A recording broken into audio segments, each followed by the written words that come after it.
every other day, actually lately, it's been almost every day, we learn something more about Tim Walz, this sweet, kind-hearted, Army veteran, guy next door governor who wants us to believe that he goes out and because he hunts and he's got a wife and a couple kids and he lives in the Midwest, that he's a normal dude. He's one of us.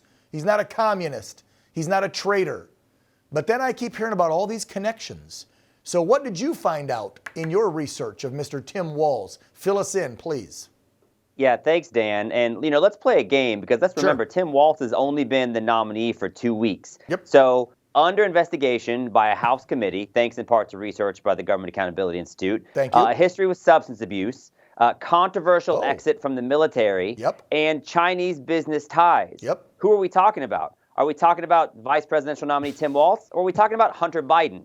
Because the parallels are actually quite striking. And I think, and I'm serious about this, in 2 weeks, we were able to replace a Biden the first time in 50 years. There's no Bush, there's no Clinton, there's no Biden on the ticket. So Joe Biden's gone, his son Hunter and his Chinese connections are gone, and we managed to replace them with someone who's got even potentially stronger ties to the Chinese Communist Party. Remember, as governor, everything you just said is true and incredibly troubling. But the one thing you didn't mention that I think all of your viewers should be aware of, I mean, the $2 million to an al-Qaeda-linked charity is bad. How about $900 million of Minnesota tax dollars going into Chinese funds? He used Minnesota state pensions to fund. He's the chair of, as governor, he's the chair of their state board of investments. And they pushed $900 million into Chinese funds at a time when states like Florida, Missouri, and Indiana are backing away. No other state put that much money within the last 3 years as Minnesota did. So there's a lot of very concerning ties. So you love China and communism, and you love radical clerics that have connections to terror groups that don't condemn the October 7th attacks. Oh, and by the way, are connected to Al-Qaeda, the guys that brought the towers down. And this is a guy that we're putting up as VP on the Democrat ticket. They should be freaking ashamed of this, Eric.